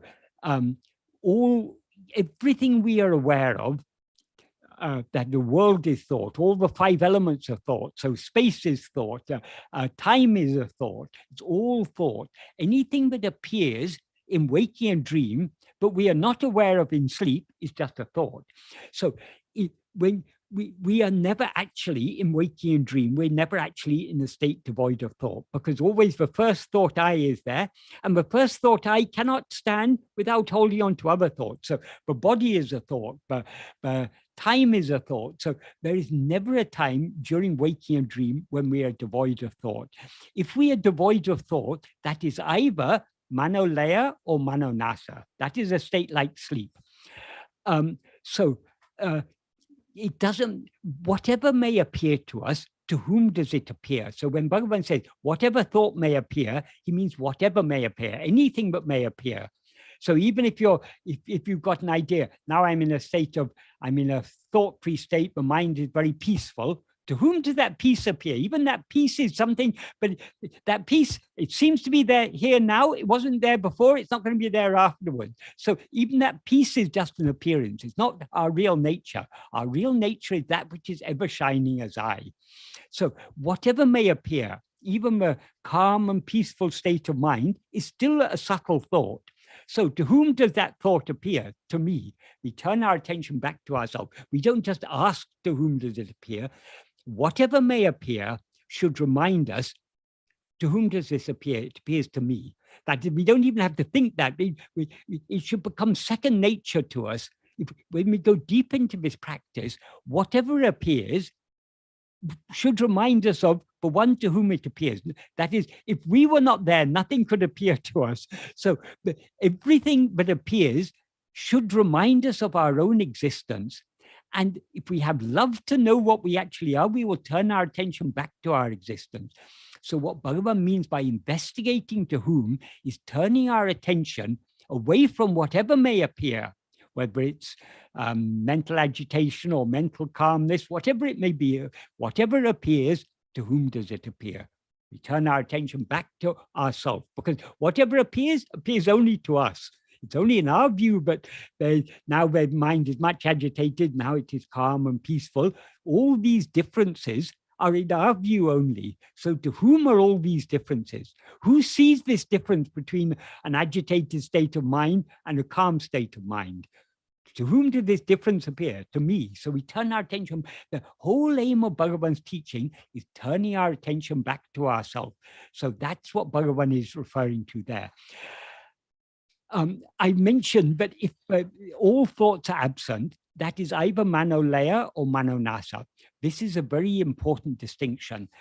We will come to this. That is, next time I will talk about 3 verses. That is 8, 9, and 10. I've talked about 8 already, but I'll talk about it in more depth in connection with 9 and 10, because Bhagavan is indicating there that the effect of attending to ourselves is to bring about the subsidence of all activity. And then we just remain in Satbhava, our natural state of just being. So that I'll talk about next time. Then the following month, I'll talk about verses 11 to 15. These are the verses where Bhagavan is talking about the practice of yoga, particularly of pranayama. And there in verse 13, he draws an important distinction. He says the dissolution of mind is of 2 kinds, laya and nasa. That which is in laya will rise again. That which is in nasa will not rise again. This is a very, very important distinction, because sleep is a state of manolaya. If you're in a coma, that's a state of manolaya. If you have general anesthesia, that's a state of manolaya. Even if you practice pranayama and everything and go into kevala nirvikalpa samadhi, Bhagavan said that is just a state of manolaya. In a state of manolaya, we are not making any spiritual progress, because the mind is dissolved. So the mind cannot be purified when it's not, when in its absence. So we cannot purify the mind. We can purify the mind only when it's present. So it's only in waking and dream that we can purify the mind. So we we should avoid manolaya. Of course, we cannot avoid manolaya entirely. We need to sleep every day. So that sleep is not harmful because we need to recuperate our energy. But we shouldn't be going for nirvikalpa samadhi. Bhagavan says, before you subside in nirvikalpa samadhi, if you're practicing yoga is not necessary at all. We can come direct to Bhagavan's path. But if you're attracted to the path of yoga, if you like practicing pranayama and everything, Bhagavan said, okay, practice pranayama, thereby achieve a certain degree of calmness. But then what should you do? What should you do with the calm mind? If you go deeper in that, you'll end up in laya. That's of no use. Once the mind is calm, make use of that calm mind by turning it within. So in verse 14, he says, the mind which is rendered relatively quiescent by means of self-investigation, only when that mind is sent on the orvari. In Tamil, he says orvari. Orvari means, it has two meanings. Superficial meaning is but one part, but also means investigating. The path of investigation is what Bhagavan means there. The path of investigating. In Sanskrit, he says ekachintana. Ekachintana, some people take it as one thought, but it's not just any one thought is going to destroy the mind. You can think of a tree. Is that going to destroy the mind? No. Ekachintana means thought of the one. Which one? Ekameva dvaityam, that one which is without a second. That is I. So ekachintana means thinking of only of I and nothing else. Only by that only when we turn the mind within to investigate itself, to attend to itself alone, will its form die. So we need to avoid manolaya. So our aim when we're practicing self-investigation is not to achieve a quiet mind, because if we go too far in just trying to achieve a quiet mind, we'll end up in manolaya. We achieve a quiet mind every night when we fall asleep. That's no use. We're not seeking the temporary dissolution of mind. We're seeking the eradication of mind. So it's not, our aim is not to experience a calm mind. Our aim is to experience who am I? And in order to know who am I, we must ignore the mind and sense of all the other thoughts entirely. We need to focus only on I. The more our attention is focused on I, the more mind will thereby subside and our real nature will shine forth. Michael, I hope that's an adequate answer to your question. Thank you. That was wonderful. Thank you. Right. Michael, we have a question on YouTube coming in from Neera Kashyapji. I shall read the question, which is in the chat box. Quote, to focus on the I during meditation, is it helpful to say I in one's mind? Is I also more primal than Om? Unquote. Yes, indeed. That is, Bhagavan has said, the first name of God, the natural name of God is I. Even Om is second to I, or I am. Sometimes he said I, sometimes he said I am. Obviously, it means the same. So that is the natural name of God. That is what is our natural. We are told by the Mahavakyas, but we are Brahman. But do we go around referring to ourselves as Brahman is sitting here, Brahman is talking, Brahman is thinking? No, the natural name for all of us is I, in whatever language it may be, whether it's in Sanskrit, aham, or in Tamil, nan, or in English, I, or every language has its own word. It doesn't matter what language, but I, in whatever language it may be, is our natural name, the name we refer to ourselves. And that is our true identity. Bhagavan said, what is our true identity? Our true identity is not I am this or I am that. Our true identity is only I am I. Aham aham. I am nothing other than I. So yes, I is the first and foremost name of God. So it is, coming to the main part of your question, is it helpful to think within one's mind, I? Yes, it can be helpful. That is, when we, for example, do japa, if we do japa of Bhagavan's name, Ramana, Ramana, Ramana, why is that name so efficacious? Because when we think of Bhagavan's name, when we think of the name Ramana, what does that name refer to? It refers to our beloved God and Guru, Bhagavan.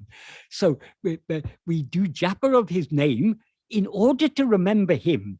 So, but if we just repeating the name Ramana and thinking of other things, that's not truly doing japa of his name. When we do japa of his name, when we repeat the name Ramana, our mind should be wholly on him. Likewise, when we repeat the word I, it shouldn't be just a mechanical repetition of the word I. We are not to meditate on the word I, we are to meditate on that to which the word I refers. Just like when we're doing japa, we're not merely meditating on the word, we're not meditating on the name of God, we're meditating on God to whom that name refers. So when we repeat the name Ramana, our mind is not only on the name Ramana, it's also on the form of Ramana. So likewise, when we repeat the word I, it's not just merely meditating on the word I is not going to is not sufficient. We need to meditate on that to which the word I refers. So by repeating the word I, or even just saying it once or twice in our mind, that can help to draw our attention back to that to which the word I refers. What does the word I refer to? It refers only to ourselves. So it can be a help to us to turn our attention within. That's why in the fifth paragraph of Nana, Bhagavan says, even if one goes on thinking, I, it will lead one to that place. That place means the heart, our own real nature. The heart doesn't mean a place in the body. The heart means the center, very center of our being, our own real nature, that pure awareness I am, that is the heart. So by thinking the word I, that draws our attention to what that word refers to, which is our own being, our own fundamental awareness of our own existence. So yes, it particularly at the early stages, because the problem we all have when we start to practice this is that we are so used to attending to objects, to things other than ourselves, which are all relatively gross. When we're asked to attend to ourselves, we ourselves are something very subtle. Though we always clearly know I am, we can't find anything to hold on to. Some people say, I looked and I couldn't find that I.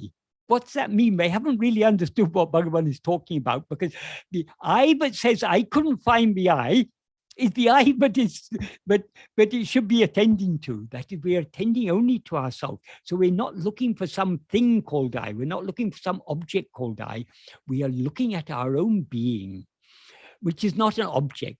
It is not even a subject. It is the reality. It is that which lies behind the subject, that which underlies the subject, the reality of the subject. That is, the subject is ego, the mixed awareness, I am this person, I am this body, I am Michael or whoever.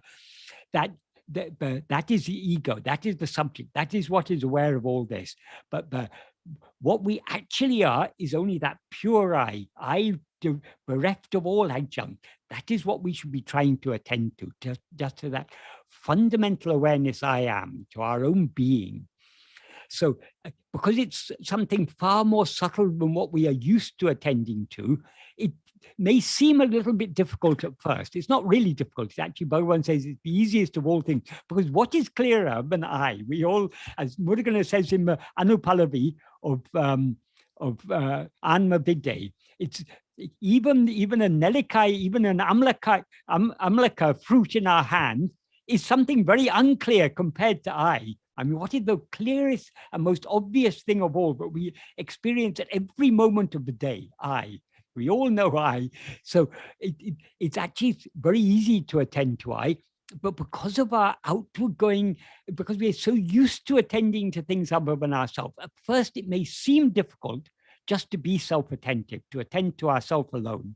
So that repeating the word I can be a very powerful aid in the early stages to helping us to focus our mind on ourselves. Once we become familiar with being self-attentive, then repeating the word I becomes unnecessary. And Bhagavan says, in order to go deeper within, we shouldn't even think the word I, he says in Uludnapa, without saying I by mouth, he said. But mouth means not only vocally, it's also mentally, the implication. Just like there's physical talk going on, there's also in the mind, there's mental talk going on. So what he means when he says not saying the word I, he means not even mentally saying the word I. We need to go so deep within. But that doesn't mean at first, saying the word I in our mind and trying to attend to that to which the word I refers, that is a very useful aid at first. Later on, it will drop off, but it's very helpful at first. Michael, thank you. We will have to address the last question very quickly on YouTube. Question from Anita Kachruji. Quote, how do we distinguish between self versus ego? Unquote. You need not distinguish. Just look at ego very carefully and you will see that it is what you actually are. If you're walking along a path at night with Bhagavan and you see a snake on the path and you're afraid, Bhagavan will assure you, no, it's not a snake, but just a rope. If you ask Bhagavan, but how do I distinguish the snake from the rope? You need not distinguish it. Just look at the snake very carefully and you will see it is only a rope. Look at ego carefully and ego will run away and pure awareness alone will remain. That which remains when ego has disappeared, which is what is always shining, that is the pure I am. That is what we actually are. So all we need to do, you need not worry about whether you're attending to ego or to, obviously, ego is the adjunct mixed awareness I am. Obviously, we're not to attend to the adjuncts. We're not to attend to his body or mind or anything. We're only to attend to I. The more we attend to I, the more the adjuncts drop off and I shines in its pure, pristine state as the pure I am. That is what we actually are. I hope that adequately answers that question. Thank you, sir. I think it does. Okay. Om Namo Bhagavate Sri Arunachala Ramanaya. Michael, thank you. Thank you once again for a very wonderful session on Upadesa Saram. We shall reconvene with you next week, sir. All thanks to Bhagavan. Oh, of course, 100%. It is his grace. We've only been talking about what he's taught us. Absolutely, it is absolutely his grace.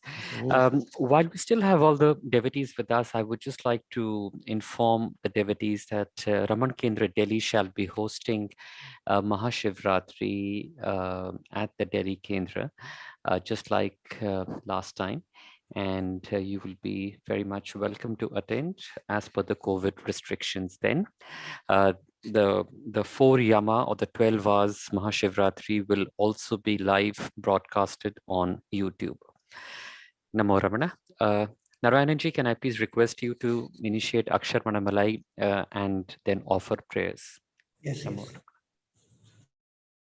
Tarunarunamani tirinavali nigatarumaksharamana magumalai திருநாடிய திரு அழியார் திருமலர் தெரிய பரவுதல் பொருளாக கருணாகரமுனி ரமணாரியன் கையினால் சொல்லியது கதியாக அருணாச்சலமென அகமே அறிவோடும் ஆழ்வார் சிவனுலகு ஆழ்வாரே அருணாச்சலவர்க்கேற்ற அக்ஷரமணமாலை சாற்ற கருணாகர கணபதியே கரம் மருளி காப்பாயே அருணாச்சல சிவ அருணாச்சல சிவ அருணாச்சல சிவ அருணாச்சல அருணாச்சல சிவ அருணாச்சல சிவ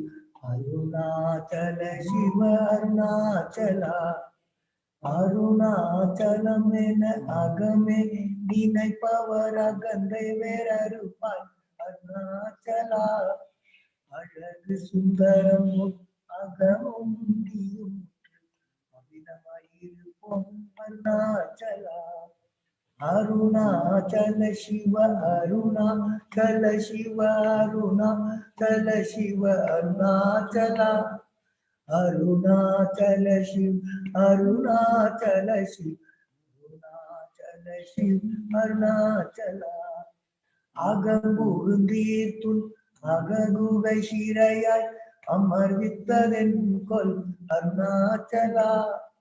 ஆருக்காயனை ஆண்டனை அகற்றி இளம் பழித்திடும் அருணாச்சலா. அருணாச்சல சிவ, அருணாச்சல சிவ, அருணாச்சல சிவ, Arunachala. Arunachala Shiv, Arunachala Shiv, Arunachala Shiv, Arunachala. இப்பழித்த முனை ஏனினை பித்தாய் இனியார் விடுவார் அருணாச்சலா. ஈன்றிடும் அன்னையின் பெரிதரும் உனதருள் Arunachala. Arunachala Shiva, Arunachala Shiva, Arunachala Shiva, Arunachala. Arunachala Shiva, Arunachala Shiva, Arunachala Shiva, Arunachala. உனையே மாற்றி போடாதுள்ளத்தின் மேல் உறுதியாயிருப்பார் அருணாச்சலா. ஊர் சுற்று உடம்பிடால் உன்னை கண்டு அடை உன்னடனை காட்டருணாச்சலா. அருணாச்சல சிவ, அருணாச்சல சிவ, அருணாச்சல சிவ, அருணாச்சலா. அருணாச்சல சிவ, அருணாச்சல சிவ, அருணாச்சல சிவ, அருணாச்சலா. என்னை அழித்து போல் என்னை கனவாவிடு இதுவோ ஆண்மை அருணாச்சலா. இந்த உறக்கம் என்னை பிறர் இழுக்க இது உனக்கழகோ அருணாச்சலா. அருணாச்சல சிவ, அருணாச்சல சிவ, அருணாச்சல சிவ, அருணாச்சலா. அருணாச்சல சிவ, அருணாச்சல சிவ, அருணாச்சல சிவ, அருணாச்சலா. ஐம்புல கள்வன் அகத்தினில் புகும்போர் அகத்தில் நீ இல்லையோ அருணாச்சலா. ஒருவனாம் உன்னை ஒளித்தவர் வருவார் சூதே இது அருணாச்சலா. அருணாச்சல சிவ, அருணாச்சல சிவ, அருணாச்சல சிவ, அருணாச்சலா. அருணாச்சல சிவ, அருணாச்சல சிவ, அருணாச்சல சிவ, அருணாச்சலா. ஓங்கார பொருள் உயர்வில்லை உனையார் அறிவார் அருணாச்சலா. அவ்வை போல எனக்கு அருளை தந்து என ஆழ்வது உன் கடன் அருணாச்சலா. அருணாச்சல சிவ, அருணாச்சல சிவ, அருணாச்சல சிவ, அருணாச்சலா. அருணாச்சல சிவ, அருணாச்சல சிவ, அருணாச்சல சிவ, அருணாச்சலா. அருணாச்சல சிவ, அருணாச்சலா. அருணாச்சல சிவ, அருணாச்சலா. அருணாச்சலம் வாழி, அன்பர்களும் வாழி, அக்ஷரமண மாலை வாழி. வாழ்க சுயம் பிரகாசம் வாழ்க வாழ்கவே, சூழ்க சுத்தாத்ம சக்தி சூழ்க சூழ்கவே. வாழ்க சுயம் பிரகாசம் வாழ்க வாழ்கவே, சூழ்க சுத்தாத்ம சக்தி சூழ்க சூழ்கவே. ஏழுலங்க ஜீவன் முக்தி இன்பம் பொங்கவே, ஏழுலங்க ஜீவன் முக்தி இன்பம் பொங்கவே. இதயமாகும் இறைவனாகி எல்லாம் ஓங்கவே, இதயமாகும் இறைவனாகி எல்லாம் ஓங்கவே. வாழ்மனம் மகந்தை வாழ்வு பார்ப்பு தொழிகவே, வாழ்மனம் மகந்தை வாழ்வு பார்ப்பு தொழிகவே. பரமசச்சிதானந்தாத்ம பார்ப்பொழிகவே, பரமசச்சிதானந்தாத்ம பார்ப்பொழிகவே. வாழ்க சுயம் பிரகாசம் வாழ்க வாழ்கவே, சூழ்க சுத்தாத்ம சக்தி சூழ்க சூழ்கவே. தட்டிலாத நித்திய ஜீவம் தத்வமோங்கவே, தட்டிலாத நித்திய ஜீவம் தத்வமோங்கவே.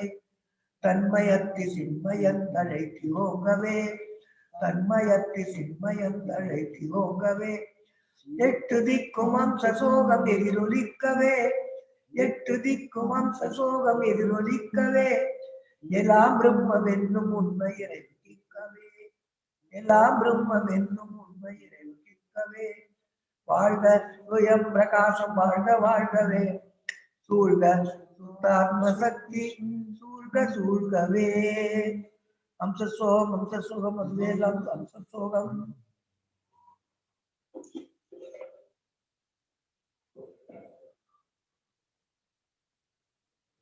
ओम भूर्भुवस्वः तत्सवितुर्वरेण्यं भर्गो देवस्य धीमहि धियो यो न प्रचोदयात् देवसरितप्रसवसत्यं दर्शनेन प्रसंगामि यमस्तोम स्वाहा ओम प्राणाय स्वाहा ओम अपानाय स्वाहा ओम व्यानाय स्वाहा ओम उदानाय स्वाहा ओम समानाय स्वाहा ओम ब्रह्मणे स्वाहा ओम नमो भगवते श्री अरुणाचल श्री रमणाय नमः ओम नमो भगवते श्री अरुणाचल रमणाय नमः नमो भगवती श्री अरुणाचल रमणाय नमः ओम नमो भगवती श्री शिव पार्वती नमः ओम नमो भगवती श्री शिव पार्वती नमः ओम नमो भगवती श्री शिव पार्वती नमः गोसीरं नैवेद्यं समर्पयामि मध्ये मध्ये पानीयं समर्पयामि अमृतोपितात् उत्तरावसं समर्पयामि नीराजनं समर्पयामि नीराजनानन्तरम् आसमनीयं समर्पयामि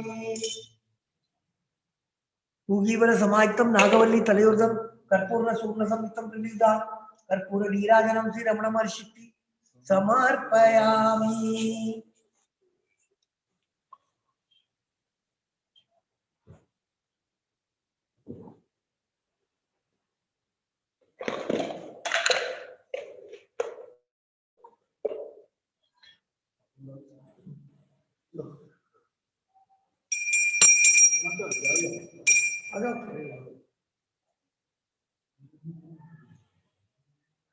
ओम नमो भगवते श्री अरुणाचल श्री रमणाय नमः ओम नमो भगवते श्री अरुणाचल श्री रमणाय नमः ओम नमो भगवते राजमावते जो राजा तन राजोवा तो हमें नहीं देते मेरा बंधु सेवा संस्कार चैतन्य राजा बोधि नक्षत्र सूर्यो पाद चंद्रवालम हेमांश सुरवानि पुरवानि सर्वविधं विवानि कर्पूरं नीराजनं श्रीरमणमहर्षि समर्पयामि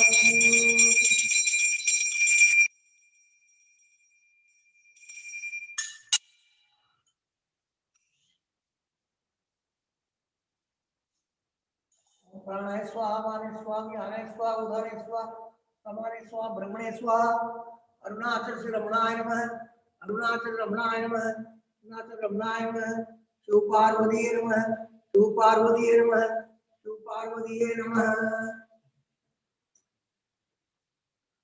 पुष्पम उनको भी थोड़ी सी रखना मंत्र के बाद उसके बाद चढ़ा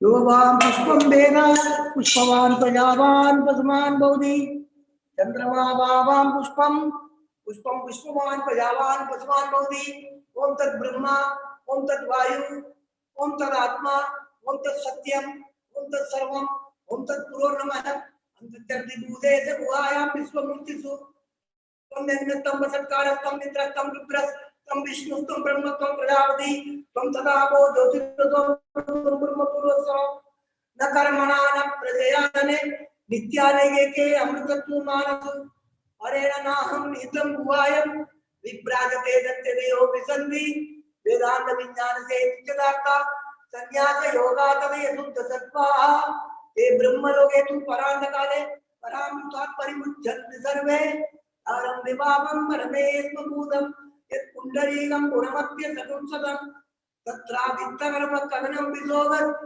तद्विन्दं तद्वासित्यं यो वेदात्वस्वरप्रोक्तो वेदान्तस्य प्रतिष्ठितः तस्य प्रकृतिलीनस्य परसमहेश्वरः मंत्रपुष्पं श्री रमण महर्षिक्यं मंत्रपुष्पं कार्तिकेयवाक्यं मंत्रपुष्पं वल्ली दैवालयिक्यं मंत्रपुष्पं शिवपार्वतीक्यं समर्पयामि।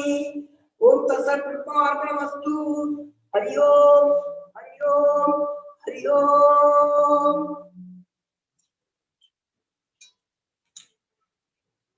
यानि यानि सत्पापानि जन्मान्तरकृतानि च तानि तानि प्रणश्यन्ति प्रपञ्चन पदे पदे।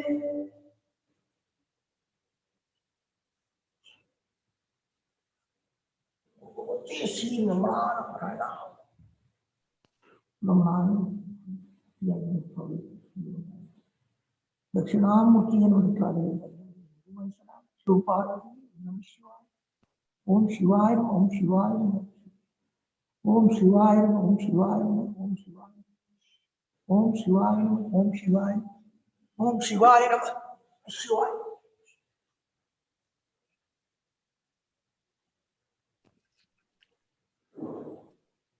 Om Namo Bhagavate Shri Ramanya. This brings us to the closure of today's satsang with Mr. Michael James for Upadesa Saram. We shall meet again, Mr. Michael James, next month, second Sunday. And as for Ramana Kendra Delhi's satsang, we shall be meeting next Sunday, same time with Raghavji, continuing our discussions on 42 select verses from Bhagavad Gita by Bhagwan Ramana Maharishi. Namo Ramana.